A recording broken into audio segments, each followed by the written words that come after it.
Hello, good morning students. Today I am going to tell about a Coulomb.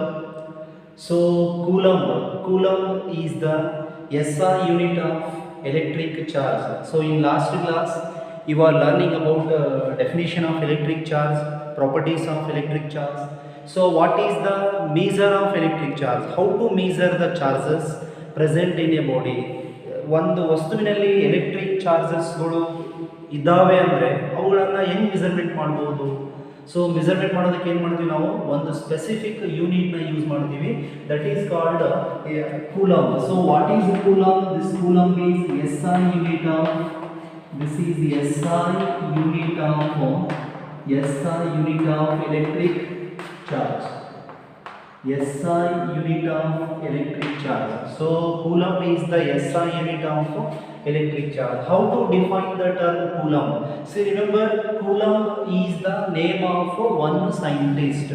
ಒಬ್ಬ ವ್ಯಕ್ತಿಯ ಹೆಸರು coulomb ಅಂದರೆ. Coulomb ಅಂದರೆ ಒಬ್ಬ ಸೈಂಟಿಸ್ಟ್ ಹೆಸರದು. ಆ ಸೈಂಟಿಸ್ಟ್ ಹೆಸರನ್ನ ನೀವು ಯೂನಿಟ್ ಆಗಿ ಯೂಸ್ ಮಾಡುವಾಗ, ಫಾರ್ ಎಕ್ಸಾಂಪಲ್ ಈಗ ನಿಮ್ಮ ಹೆಸರು ನಾಗರಾಜ್ ಅಂತಿದೆ, Nagaraj is your name. So Nagaraja ಏನಾದರೂ ಒಂದು ಯೂನಿಟ್ನ ಫೈಂಡ್ ಔಟ್ ಮಾಡಿದ ಅಂತ ತಿಳ್ಕೊಳ್ರಿ, ಆ ಯೂನಿಟಿಗೆ ಅವ್ರ ಹೆಸರನ್ನ ಇಟ್ಬಿಡ್ತಾರೆ. ಈ ಕೂಲಂಬ್ ಅನ್ನುವಂಥ ಸೈಂಟಿಸ್ಟ್ ಏನು ಮಾಡಿದ, ಕೂಲಂಬ್ ಈ ಚಾರ್ಜ್ನ ಮೆಜರ್ಮೆಂಟ್ ಮಾಡೋದು ಹೇಗೆ ಅಂತ ಒಂದು ಯೂನಿಟ್ನ ಫೈಂಡ್ ಔಟ್ ಮಾಡಿದ್ರು ಅವರು. So it is based on that scientist name. ಆ ಯೂನಿಟ್ನ ಹೆಸರನ್ನ ಏನು ಮಾಡಿದ್ರು, ಆ ಸೈಂಟಿಸ್ಟ್ ನೇಮ್ನಲ್ಲೇ ಬರೆದ್ಬಿಟ್ರು. So remember, while writing the complete name of the coulomb, complete ಈ ಯೂನಿಟ್ ನೇಮ್ ನೀವು ಬರೆಯುವಾಗ ಸ್ಮಾಲ್ ಲೆಟರ್ಸ್ ಅಲ್ಲಿ ಬರೀಬೇಕು. ಬಿಕಾಸ್ ನೀವು ಕ್ಯಾಪಿಟಲ್ ಏನಾದರೂ ಫಸ್ಟ್ ಲೆಟರ್ ಕ್ಯಾಪಿಟಲ್ ಯೂಸ್ ಮಾಡಿದ್ರಿ ಅಂತ ತಿಳ್ಕೊಳ್ಳಿ, ಅದು ಒಬ್ಬ ವ್ಯಕ್ತಿಯ ಹೆಸರಾಗುತ್ತೆ, ಒಬ್ಬ ಪರ್ಸನ್ ಹೆಸರಾಗುತ್ತೆ. ನಾವು ಇಲ್ಲಿ ಬರೀತಾ ಇರೋದು unit, SI unit of electric charge. So ಯೂನಿಟ್ಸ್ನ ಬರೆಯುವಾಗ ಕಾಮನ್ ಆಗಿ ನೀವೇನು ಮಾಡಬೇಕು, ಎಲ್ಲ ಸ್ಮಾಲ್ ಲೆಟರ್ಸ್ ಅಲ್ಲಿ ಬರೀಬೇಕು. ಎರಡನೇ ABCD ಇಲ್ಲಿ ಬರೀಬೇಕು. And it's symbol can be return in capital symbol, capital C, right? So how to define the term Coulomb? So from Coulomb's law, see, we shall take Coulomb's law. From Coulomb's law, see, ಈಗ ನಾನು capital C ಬರೆದಿದ್ದೀನಿ. ಇಲ್ಲಿ capital C ಯಾಕೆ ಬರೆದಿದ್ದೀನಿ, ಇದು ವ್ಯಕ್ತಿಯ ಸಿಗಬೇಕು. ಯಾರ ನಿಯಮವನ್ನು ನಾನು ಬಳಸ್ತಾ ಇದ್ದೀನಿ, ಕೂಲಂಬ್ನ ನಿಯಮವನ್ನು ಬಳಸ್ತಾ ಇದ್ದೀನಿ. ವ್ಯಕ್ತಿಯ ಹೆಸರು ಬೇಕಾದ್ರೆ ನಾವು ಕ್ಯಾಪಿಟಲ್ C ಬರಬೇಕು. ಯೂನಿಟ್ ಬರೆಯುವಾಗ ಎಲ್ಲವೂ ಎರಡನೇ ABCD ಇರಬೇಕು. ಕೂಲಂಬ್ನ unit name the SI unit of electric charge ಅಂತ ಪ್ರಶ್ನೆ ಬರುತ್ತೆ. ಆ ಪ್ರಶ್ನೆಗೆ ಉತ್ತರ ಕೂಲಂಬ್. ಕೂಲಂಬ್ ಬರೆಯುವಾಗ ಎಲ್ಲ ಸ್ಮಾಲ್ ಲೆಟರ್ಸ್ ಅಲ್ಲಿ ಬರಬೇಕು. From coulombs law, what I can take, F equals to 1/4π into Q1 Q2 by R square. Q1 Q2 by R square. So what is our intention to define the term Coulomb? Coulomb is what? Electric charge unit. So if see here, if and beda Q1 Q2 equal to 1 Coulomb. Q1 ಮತ್ತು Q2 ಗಳು 1 Coulomb ಇರುತ್ತೆ. ಯಾವಾಗಿರುತ್ತೆ 1 Coulomb? Q1 and Q2 equal to 1 Coulomb when see F equals to, when R equal to, first here the distance R equal to 1 meter and F equals to 1 Newton. So ಇದು 1/4πε0 ಅಂದ್ರೆ ನಿಮಗೆ ಗೊತ್ತಿದೆ ಎಷ್ಟದ value ಬಂದು 9 × 10⁻⁹ ಅಂತ. ಇದರ value ಏನು, ಇದಿಷ್ಟು value ಏನು, 1/4πε0 ವ್ಯಾಲ್ಯೂ ಏನು, 1/4πε0 ವ್ಯಾಲ್ಯೂ ಏನು ಬರುತ್ತಾ, 9 × 10⁻⁹. ಸೊ ಇಲ್ಲಿ see 1 Newton, 1 1/4πε0 9 × 10⁻⁹ into Q1 ಅಂದ್ರೇನು, 1 ಕೂಲಂಬ್ ಅಂತ. ಚಾರ್ಜ್ 1, ಇದಿಷ್ಟು ಚಾರ್ಜ್ ಎರಡು ಅದಾವ ಚಾರ್ಜ್ಗಳು, 1 ಕೂಲಂಬ್ ಚಾರ್ಜ್ ಅಂತ, ಎರಡು 1 ಕೂಲಂಬ್ ಅದ ಅಂತ ತಿಳ್ಕೊಳ್ಳಿ, divided by 1 metre square. So ಇಲ್ಲಿ ನಮ್ಗೆ ಏನು ಬಂತು, therefore ನಾವು ಯಾವಾಗ ಹೇಳ್ಬೋದು, ಚಾರ್ಜ್ ಈಸ್ 1 ಕೂಲಂಬ್. ಚಾರ್ಜ್ನ 1 ಕೂಲಂಬ್ ಅಂತ ಹೆಂಗೆ ಹೇಳ್ಬೋದು, ಆ ಚಾರ್ಜು ಈ ನೀವು ಯಾವುದನ್ನ 1 ಕೂಲಂಬ್ ಅಂತ ಡಿಫೈನ್ ಮಾಡ್ತಿರಲ್ಲ, ಆ ಚಾರ್ಜು ಇನ್ನೊಂದು ಅಂಥದೇ ಚಾರ್ಜ್. ನೋಡಿ, ನಾವು ಅದಕ್ಕೆ ಏನು ಮಾಡಿವಿ, ಎರಡನ್ನ ಸೇರಿಸಿ 1 ಕೂಲಂಬ್ ಅಂತ ಹೊಡಿ. ಅಂದರೆ ಎರಡು ಒಂದೇ ಥರನಾದ ಚಾರ್ಜ್ಗಳನ್ನು ನಾವು ಎಷ್ಟು ಡಿಸ್ಟೆನ್ಸ್ ದೂರದಲ್ಲಿ ಇಡಬೇಕು, 1 ಮೀಟರ್ ಡಿಸ್ಟೆನ್ಸ್ ದೂರದಲ್ಲಿ ಇಡಬೇಕು. 1 ಕೂಲಂಬ್ ಚಾರ್ಜ್ ತಗೊಂಡೋಗಿ ಇನ್ನೊಂದು ಅದರಂತೆಯೇ 1 ಕೂಲಂಬ್ ಚಾರ್ಜಿಂದ 1 ಮೀಟರ್ ದೂರದಲ್ಲಿ ಏರ್ ಮೀಡಿಯಂನಲ್ಲಿ ಇಟ್ಟಾಗ ಏನಾದರೂ ಈ ಚಾರ್ಜ್ ಆ ಇನ್ನೊಂದು ಚಾರ್ಜನ್ನು ಇಷ್ಟು ಫೋರ್ಸಿಂದ, ಎಷ್ಟು ಫೋರ್ಸಿಂದ 9 × 10⁻⁹ ನ್ಯೂಟನ್ ಅನ್ನುವಂಥ ಒಂದು ಫೋರ್ಸಿಂದ ದೂರಕ್ಕೆ ತಳ್ಳಿದರೆ, ರಿಪಲ್ಷನ್ ಮಾಡಿದರೆ, ಆ ಫಸ್ಟ್ ಚಾರ್ಜ್ನ ಏನಂತ ಕರಿಬೋದು ನೀವು? ಕೂಲಮ್ ಅಂತ ಕರಿಬೋದು. So charge is 1 coulomb. C ಇಲ್ಲಿ, ಅಥವಾ ಕೂಲಮ್ ಈಸ್ ನಾವು ಹೆಂಗೆ ಡಿಫೈನ್ ಮಾಡೋಣ ಇಲ್ಲಿ ಏನು ಬಂತು? ಈಗ ನಮ್ಗೆ F = ಏನು ಬಂತು? F = 9 × 10⁻⁹ ನ್ಯೂಟನ್ ಅಂತ ಒಂದಿಷ್ಟು ಫೋರ್ಸ್ ಬಂತು. F ಇದು F ಅಂತ ತೊಗೊಂಡ್ಬಿಡ್ರಿ. F = 9 × 10⁻⁹ ನ್ಯೂಟನ್ ಅಂತ. ಅಂದ್ರೆ ಅರ್ಥ ಏನಾದ ಅರ್ಥ ನಮಗೆ? ಮೀನಿಂಗ್ ಏನಿಗೆ ಇಲ್ಲಿ? ಸಿ ಇದರ ಡಿಫೈನ್ ಕೂಲಮ್ ಹೆಂಗೆ ಬರೀತೀರಿ ನೀವು? ಕೂಲಮ್ ಈಸ್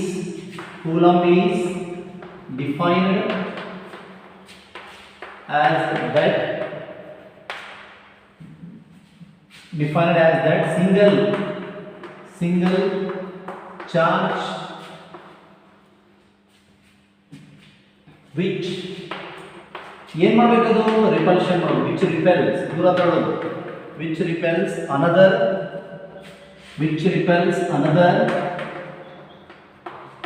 ಎಂತದು? ಸಿಮಿಲರ್ ಚಾರ್ಜ್ ಎಷ್ಟು ದೂರದಲ್ಲಿ ಇಟ್ಟಿರ್ಬೇಕು? ಅದು ಇನ್ನೊಂದು ಚಾರ್ಜ್ನ 1 ಮೀಟರ್ ಡಿಸ್ಟೆನ್ಸ್ ದೂರದಲ್ಲಿ ಇಟ್ಟಿರ್ಬೇಕು. Placed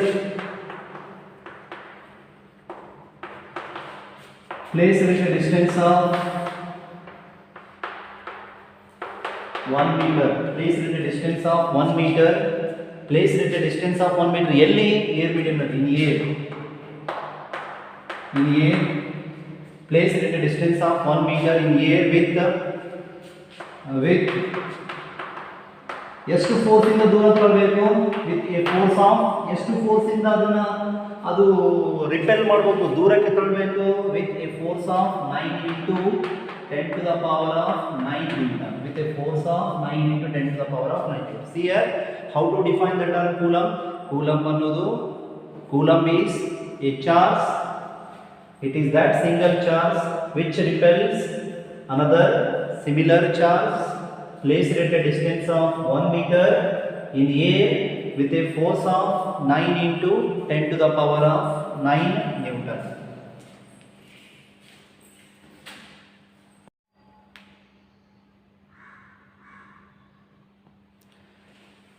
See, a coulomb is defined as the single charge which repels another similar charge placed at a distance of 1 meter in air with a force of 9 × 10⁻⁹ Newton. Right? This is the definition of coulomb. So next we shall discuss about some more definitions.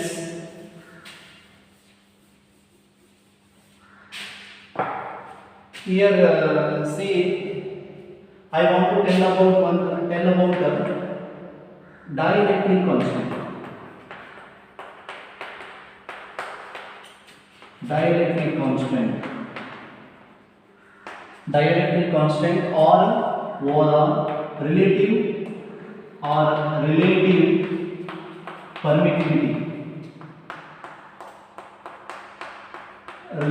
permittivity.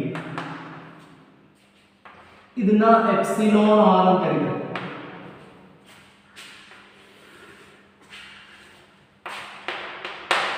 Dielectric constant ಅಂದ್ರೆ K ಅಂತ ಬರುತ್ತೆ, simple K ಅಂತ ಬರುತ್ತಾ, ಇದು epsilon R ಅಂತ ಬರುತ್ತಾ.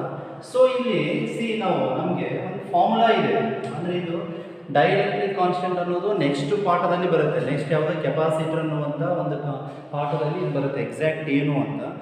ಈ ಚಾಪ್ಟ್ರಲ್ಲಿ ಏನು ಅಂದರೆ ನಾವು ಈಗ ಫೋರ್ಸ್, ಎಲೆಕ್ಟ್ರಿಕ್ ಫೋರ್ಸ್, ಎರಡು ಚಾರ್ಜ್ ನಡುವೆ ಇರುವಂಥ ಫೋರ್ಸ್ ಯಾವುದು? Electric force. ಅದು ಅಟ್ರಾಕ್ಟಿವ್ ಇರ್ಬೋದು, ರಿಪಲ್ಸಿವ್ ಇರ್ಬೋದು. ಹೌದಾ? ಎಲೆಕ್ಟ್ರಿಕ್ ಫೋರ್ಸ್ ಆಫ್ ಅಟ್ರಾಕ್ಷನ್ ಅಥವಾ ಫೋರ್ಸ್ ಆಫ್ ರಿಪಲ್ಷನ್ ಅಂತ ನಾವು ಹೇಳ್ತೀವಿ ಅದನ್ನು. ಸೊ ಇಲ್ಲಿ ಡೈಎಲೆಕ್ಟ್ರಿಕ್ ಕಾನ್ಸ್ಟೆಂಟ್ನ ನಾವು ಹೆಂಗೆ ಡಿಫೈನ್ ಮಾಡ್ಬೋದು ಅಂದರೆ, ಈಗ ಎರಡು ಚಾರ್ಜ್ ಅದಾವ ಅಂತ ತಿಳ್ಕೊಳ್ರಿ. Say for example this is the first charge Q1. So this is second charge Q2. So distance between the two charges is r, and these two charges are present in air medium. So ಇಲ್ಲಿರುವಂತ force ಯಾವುದು? Fa, force in air medium. ಇದನ್ನು ಏನು ಕರೀಬೇಕು ನಾವು? Force in air medium ಅಂತ ಕರೀತೀವಿ. Because here the two charges are present in air medium. Now ಎಲ್ಲಿದ್ದೀವಿ air medium ಇದೆ. So let us take another medium now. Q1, this is the first charge. Q2, this is the second charge, and the distance between the two is R, and where these two charges are present in a medium, F in medium, force in a medium. Here see F medium is this is the medium which is not air medium. ಅಂದ್ರೆ glass ಇರಬಹುದು, water ಇರಬಹುದು. ಈ medium ಅಂದ್ರೆ ಏನು specific, ಅದು glass water ಏನು ತಗೋತೀವಿ ನಾವು. ಇದು ಏರ್ ಮೀಡಿಯಂ ಅಂದ್ರೆ ಅದು ವ್ಯಾಕ್ಯೂಮ್ ರೀಸನ್ ಅಥವಾ ಫ್ರೀ ಸ್ಪೇಸ್ ಅಥವಾ ಏರ್ ಮೀಡಿಯಂ ಅಂತ ಕರಿತೀವಿ. ಇದಕ್ಕೆ ಏನು ಕರಿಬೇಕಂದ್ರೆ ಏರ್ ಮೀಡಿಯಂ ಏನು ಕರೀತಾರೆ, ಇನ್ನೊಂದು ಫ್ರೀ ಸ್ಪೇಸ್ ಅಂತ ಕರೀತಾರೆ. ಫ್ರೀ ಸ್ಪೇಸ್ ಅಂತ ಕರೀತಾರೆ. ಫ್ರೀ ಸ್ಪೇಸ್ ಇನ್ನೊಂದು ಏನು ಕರಿಬೇಕು, ವ್ಯಾಕ್ಯೂಮ್ ರೀಸನ್ ಅಂತ ಕರೀತಾರೆ. Vacuum reason. ಸೊ ಇಲ್ಲಿ ಯಾವುದು ಮೀಡಿಯಂ, ಯಾವುದು ಗ್ಲಾಸ್ ಮೀಡಿಯಂ ಇರಬಹುದು, glass medium or water medium. Glass medium ಮತ್ತು ವಾಟರ್ ಮೀಡಿಯಂ ಇವೆರಡರಲ್ಲಿ ಎಲ್ಲಿಯಾದರೂ ಇರ್ಬೋದು. ಸೊ ಚಾರ್ಜ್ಗಳು ಏನಾದರೂ ಏರ್ ಮೀಡಿಯಂನಲ್ಲಿ ಪ್ರೆಸೆಂಟ್ ಇದ್ದರೆ ಎಫ್ ಅಂತ ಕರಿತೀವಿ. ಏರ್ ಬಿಟ್ಟು ಬೇರೆ ಮೀಡಿಯಂನಲ್ಲಿ ಗ್ಲಾಸ್ ಅಥವಾ ವಾಟರ್ನಲ್ಲಿ ಇದ್ದರೆ ಎಫ್ ಮೀಡಿಯಂ ಅಂತ ಕರಿತೀವಿ. So here K equal to electric force in air medium to the force in a medium. So remember what I am writing is dielectric constant or relative permittivity. ಎರಡನ್ನೂ ಇದೇ ತರ define ಮಾಡ್ತಾರೆ. relative permittivity or dielectric constant is defined as the ratio of electric force present between two charges in air medium to the electric force present between two charges in a medium except air medium ಅಂದ್ರೆ glass ಅಥವಾ water ಅಂತ ಬರುತ್ತೆ. K = F air by F medium ಅಂತ ಬರೀತೀವಿ. So ಇಲ್ಲಿ C epsilon naught epsilon R ಅಂತ ಒಂದು formula ಬರುತ್ತೆ. ಎಪ್ಸಿಲಾನ್ ಇದನ್ನ ಏನಂತ ಓದಬೇಕು ನಾವು, ಎಪ್ಸಿಲಾನ್ ಅಂತ ಓದಬೇಕು. ಇದೇನಿದು ಎಪ್ಸಿಲಾನ್ ನಾಟ್. ಇದೇನಿದು ಎಪ್ಸಿಲಾನ್ ಆರ್. ಇದನ್ನ ಏನಂತ ಓದಬೇಕು, ಎಪ್ಸಿಲಾನ್ ಆರ್ ಅಂತ ಓದಬೇಕು. Epsilon R. ಸೊ ಇದೇನಿದು, ಇದು ಸಿ ಇದು ಮೀಡಿಯಮಿಗೆ ಸಂಬಂಧಪಟ್ಟಿದ್ದು. ಇದು ಫ್ರೀ ಸ್ಪೇಸ್ ಅಥವಾ ಏರ್ ಮೀಡಿಯಮಿಗೆ ಸಂಬಂಧಪಟ್ಟಿದ್ದು. ಇದು ರಿಲೇಟಿವ್ ಅಂದ್ರೆ ರಿಲೇಟೆಡ್ ಅಂದ್ರೆ ಎನಿ ಅದರ್ ಮೀಡಿಯಂ. ಸೊ ನಾವು ಇಲ್ಲಿ epsilon R is equal to C what we can relative permittivity ಹೆಂಗ್ ಡಿಫೈನ್ ಮಾಡಬಹುದು. ರಿಲೇಟಿವ್ ಪರ್ಮಿಟಿವಿಟಿ ನೋಡು, ನಿಂಗೆ ಏನು ಅರ್ಥ ಆಗಲ್ಲ ಅಂದ್ರೆ ಏನು ಮಾಡ್ಬೋದು, ಇದನ್ನ ಅಂಡರ್ಸ್ಟ್ಯಾಂಡ್ ಒಂದು ಸತ್ತೆ ಬುಕ್ಸ್ ಇಟ್ಕೋಬೇಕು ಮುಂದೆ, text book. Use the text book and try to understand. So these are very simple topics. ಇದು ಡೈಎಲೆಕ್ಟ್ರಿಕ್ ಕಾನ್ಸ್ಟೆಂಟ್ ಅಂತ ಬರ್ತದೆ. ಡೈಎಲೆಕ್ಟ್ರಿಕ್ ಕಾನ್ಸ್ಟೆಂಟ್ ಅಂದರೆ ಇದು ratio of two forces. Force in air medium, ಯಾವುದರ ನಡುವೆ ಫೋರ್ಸು, ಎರಡು ಚಾರ್ಜ್ಗಳ ನಡುವೆ ಇರುವಂಥ force in air medium to the force in a specific medium. So here relative permittivity epsilon r is equal to epsilon by epsilon naught. So permittivity of a medium to the permittivity of a substance to the permittivity of a substance in air medium, in free space ಅಥವಾ air medium. ಇದೇನಿದು permittivity of the substance in any medium ಅಂತ ಬರುತ್ತಾ. ಇದು permittivity of the substance in air medium. So epsilon by epsilon ಅಂತ ಬರುತ್ತೆ. So next ಇದು ಬಿಟ್ರೆ ಈ ಅರ್ಥಿಂಗ್ ಅಂತ ಬರ್ತದೆ. ಅರ್ಥಿಂಗ್ ಅಂತ ಕಾನ್ಸೆಪ್ಟ್ ಬರುತ್ತೆ. So what is earthing? ಈಗ ಕಾಮನ್ ಆಗಿ ನಾವು ಮನೆಯಲ್ಲಿ ನಮಗೆ ಶಾಕ್ ತಗೊಳ್ಳಲ್ಲ, ಮನೆಯಲ್ಲಿ ಯಾವುದೇ ಶಾಕ್ಸ್ ಬರಲ್ಲ ನಮಗೆ. ಯಾವ ಐರನ್ ಮಾಡಿದ್ರು ಶಾಕ್ ಬರಲ್ಲ, ಟಿವಿ ಆನ್ ಮಾಡಿದ್ರು ಶಾಕ್ ಬರಲ್ಲ, ಚಾರ್ಜ್ ಇಟ್ಟರು ಶಾಕ್ ಬರಲ್ಲ, ಫ್ಯಾನ್ ಆನ್ ಮಾಡಿದ್ರು ಶಾಕ್ ಬರಲ್ಲ, ಮಿಕ್ಸರ್ ಜಾರಿನ ಹಿಂಗೆ ಇಟ್ಟು ನಾವು ಅದ್ರ ಮೇಲೆ ಪ್ರೆಸ್ ಮಾಡಿದ್ರು ಶಾಕ್ ಬರಲ್ಲ. ಯಾಕೆ ಶಾಕ್ ಬರಲ್ಲ? ಕಾಮನ್ಲಿ ಏನು ಮಾಡಿರ್ತಾರೆ, ಬಿಲ್ಡಿಂಗ್ಗಳಿಗೆ ಅರ್ಥಿಂಗ್ ಇರ್ತದೆ. ಅರ್ಥಿಂಗ್ ಅನ್ನೋ ಒಂದು ಕನೆಕ್ಷನ್ನ ಕೊಟ್ಟಿರ್ತಾರೆ.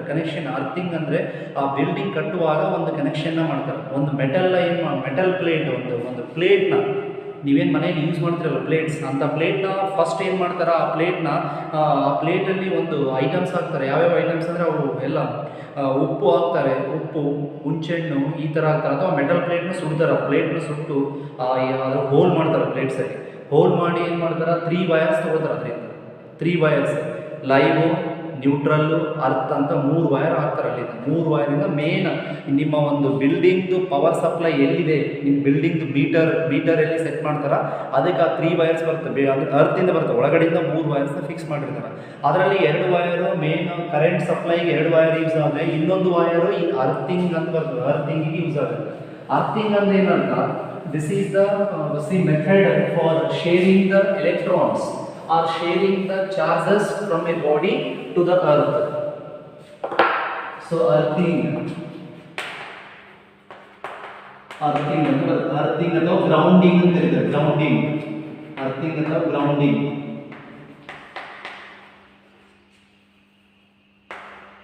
Earthing or grounding. Earthing or grounding. So what it is? This is the process of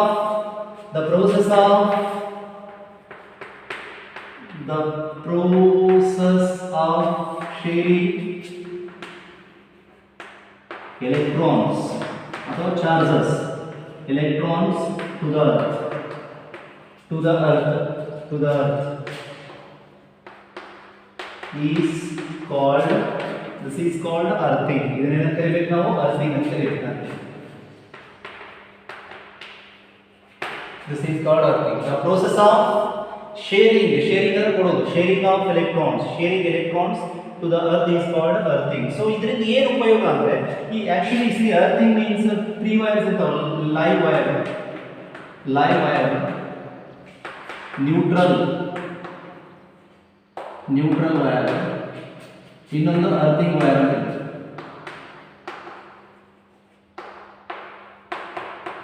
earthing wire.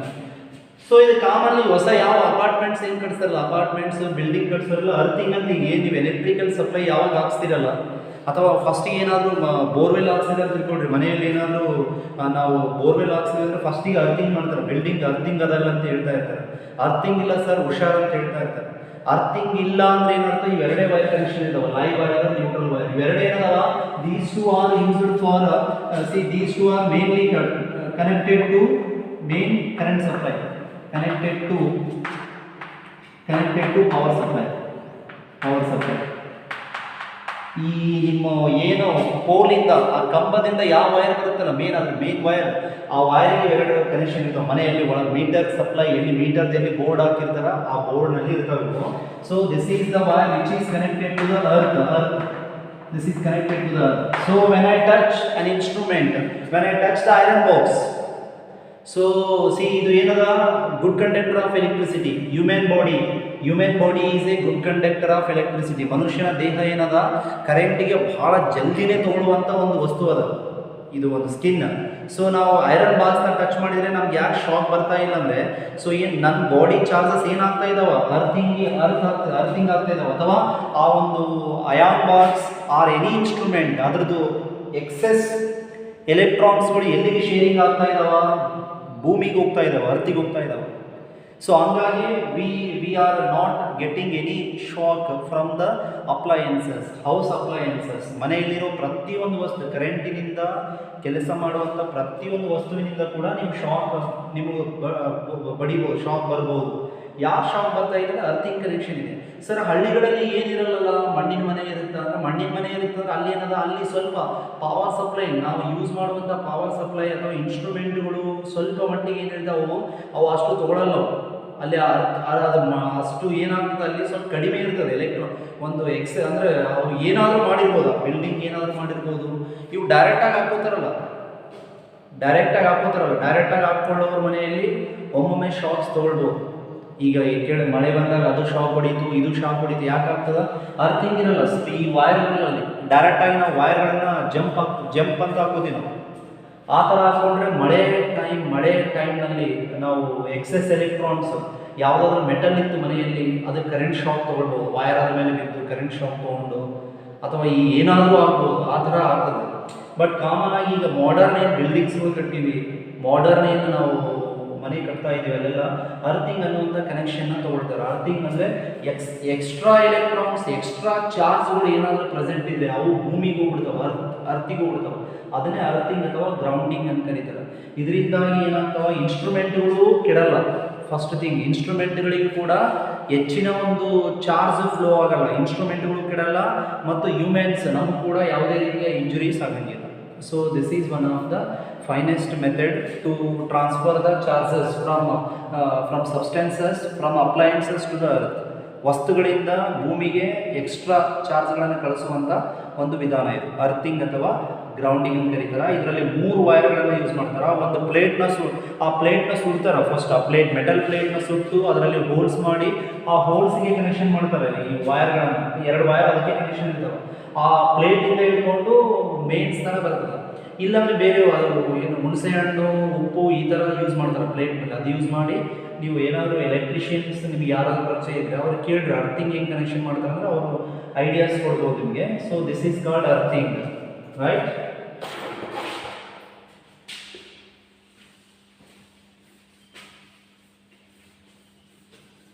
So next on, see, in the next class I am going to tell force between multiple charges. Have a nice day. Watch this video for 2 times. So if you are having any doubts, means you can call me or message to my number. I am there for your help. Okay, have a nice day.